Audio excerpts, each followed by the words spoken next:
Hey. I just got my hair done for Christmas. I hope you like it. Marilena wants me to cut my hair, and I'm rebelling.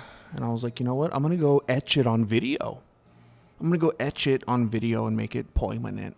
And I wanted to wait till my hair got to like my shoulders to cut it. You see it, but it flares out. My hair does the Farrah Fawcett.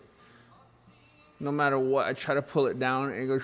It just gives me the Mary Tyler Moore, you know. And I told her I'm gonna grow a ponytail. I'm gonna do it this time. She said, if you grow a ponytail, I'm gonna. Well, she said I'm gonna shave my head. I'm gonna get it. She knows I don't. She knows I have an aversion to the really short hair, and she always threatens to chop her hair off. And she uses it against me. She's a manipulative, emotionally manipulative assassin. She's an EMA. I don't want to make the exact same video that I made yesterday. I did want to take a moment to say what's up. I wanted to just, I don't want to, we are kind of on the back end of Christmas now. And, it's just such a blessing to be able to, do a couple cool things for the kids, for the family. And again, like I just made a video yesterday. Thank you guys. And I know you don't want to see it again. It gets old at a certain point, I'm sure, but,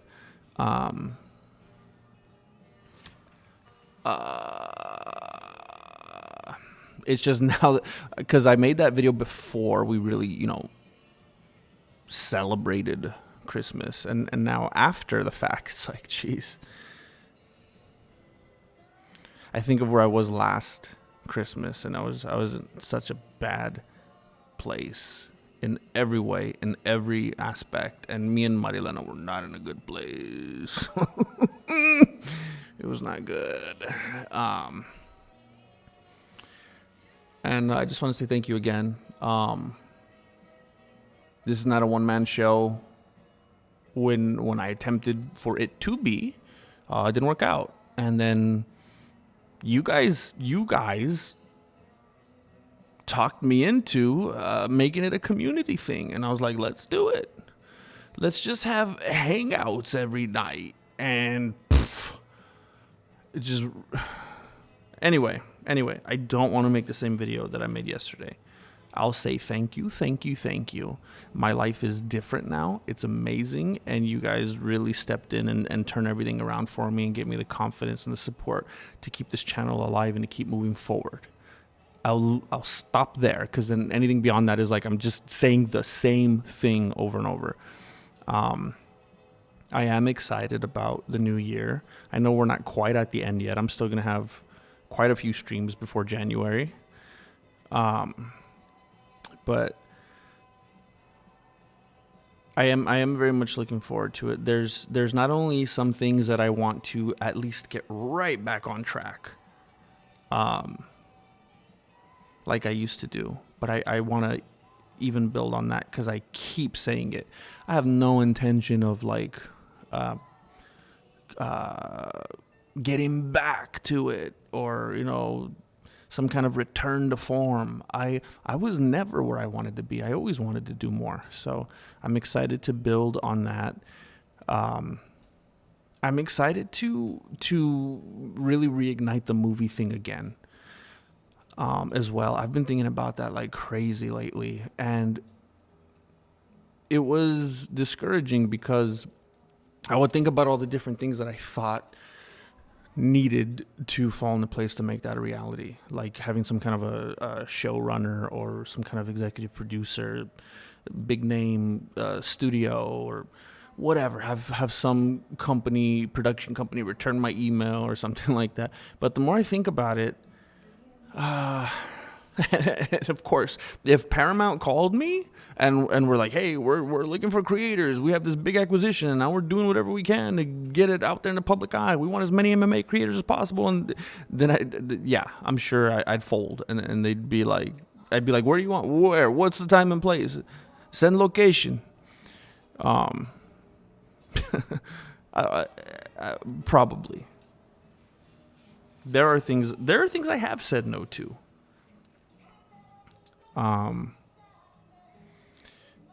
But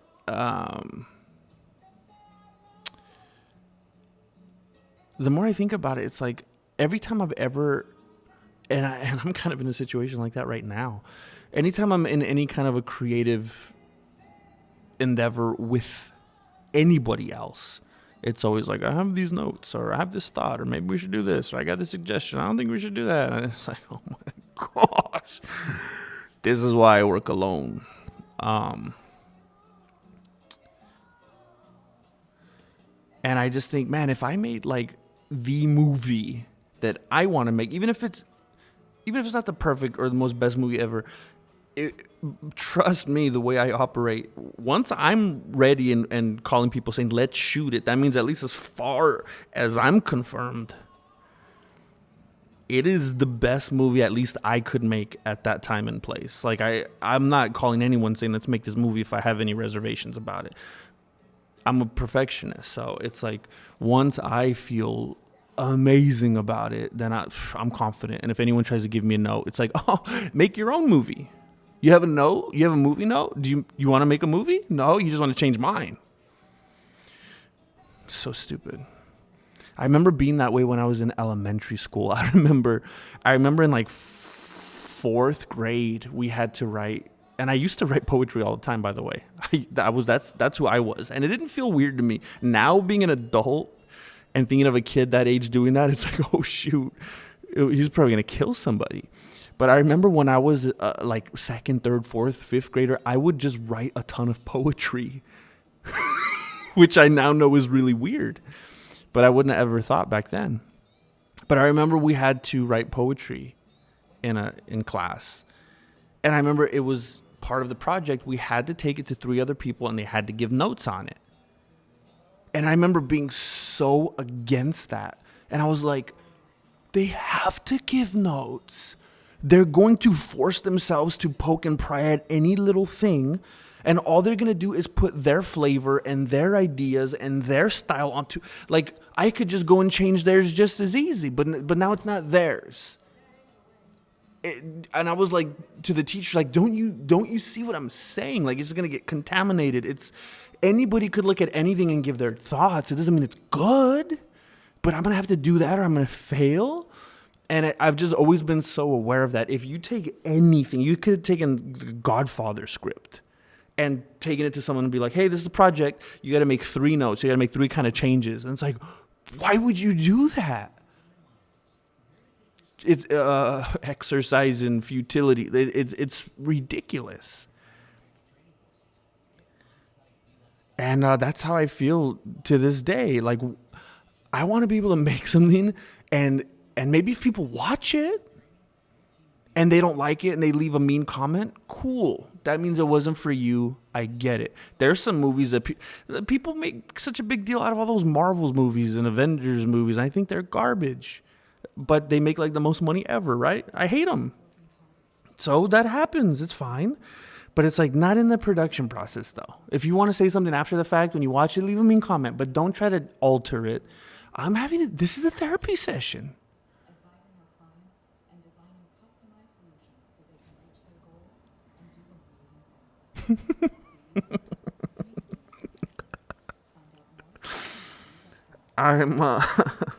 I say all this to say that I'm very excited to I say all this to say that I'm not upset about not having the resources that once upon a time I really hoped to have as far as making a movie. There's something exciting about being able to do it on my own and be like, I made that. I was hiding out in the street with no permits, shooting guerrilla style. We had 2 minutes to get into this one location before someone, like that. I think that's so cool. And then you guys, what would fund that? What would fund that? The way that the community has been just from doing the streams. I'd be funding anything I'm doing for the movie from that. And then I'd be like, hey, Netflix, or hey, whoever, you're not in my pocket. I'm not afraid of what I say or don't say or having to pay money, like, you know, when record labels front you and stuff like that. It's like, heck no. Heck no. We funded this movie by watching Major Payne, homie. Like, that's amazing. It's going to be like a community effort. That's exciting to me. I remember when I lost the resources of Voto Studios, and I thought it was like a crippling blow, and I didn't know what I was going to do. And then I was forced to learn how to edit, and I started editing in my own very limited style, which I think gave it kind of a charming quality, just using the little tiny bits of knowledge that I had and just making the best with it. And it kind of made my own little style. And I ended up liking those more than anything that had ever been done before, because it was like, maybe this sounds terrible, but I feel like all of you would say the same about yourselves. It's because that was 100% me. And it was easier to, because I was like so fully invested in it. And that was like my baby. It was one, like, from every angle, from thought to execution. And it's just like, you have so much more pride in it. Gosh, I don't even know. I guess I didn't come in with the plan. I didn't know what I was going to be talking about. And I guess the meat of this video was me talking about how I'm glad that I don't have any resources, and somehow, some way, I'm going to make a movie. Anyway, I guess.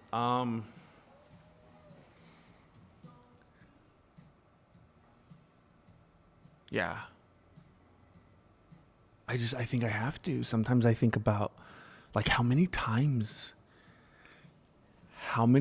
more videos worth can I talk about Ilya? How many more videos am I going to make about Dustin Gaethje? Like, before it's like, okay, come on, man. Like, am I going to be, jeez.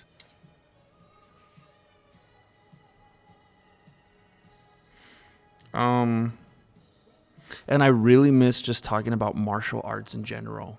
General.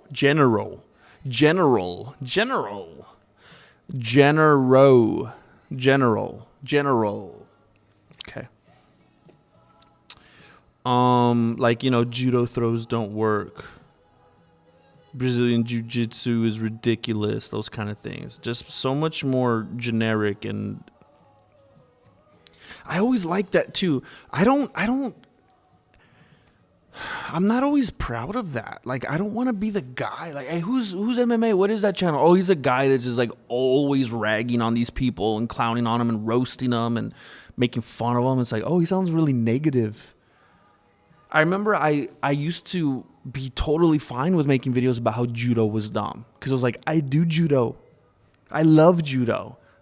I'm making fun. It's like a ironic, sarcastic kind of thing, because I love judo. I'll make fun of different types of karate and martial arts and be like, I love those. That's why it's okay, because I'm in on the joke. It's funny. And I remember that's why I took so much pride in making fun of certain martial arts, because, like, I would do them in the video and then it'd be like, oh, he seems like he does them, so why is he making fun of them? It's because it's just, I love martial arts, and I also love to be funny. I'm just being silly. So I always felt so confident about just making fun of martial arts in general, because it's like, hey guys, it's okay. I do them. I think I love them. I love Aikido. I'll find something good in every martial art. I just love martial arts. See, that's what I need to get back to. I'm passionate about martial arts. I love martial arts. UFC, I'm just like, what did Gaethje do now? What did he say? It just feels lame talking about other dudes all the time. Like, I always tell people that are like all into football, I'm like, bro, you're wearing another dude's name across your back. Sounds kind of, you know. you going? Where you going to the mall? Why? I'm gonna get a new jersey, bro. You gonna get another guy's name across your back? Did you guys break up? The other one? It's weird to me, but it's like, that's what I do. It's like I've devoted my whole life to just talking about other dudes and their chonies. I hope my neighbor didn't hear me.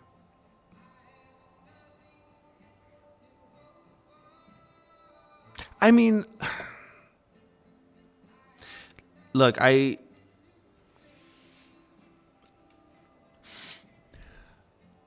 I'll work on a video and I'll upload it like the Tom Aspinall one, and I was proud of that video. I thought it was good.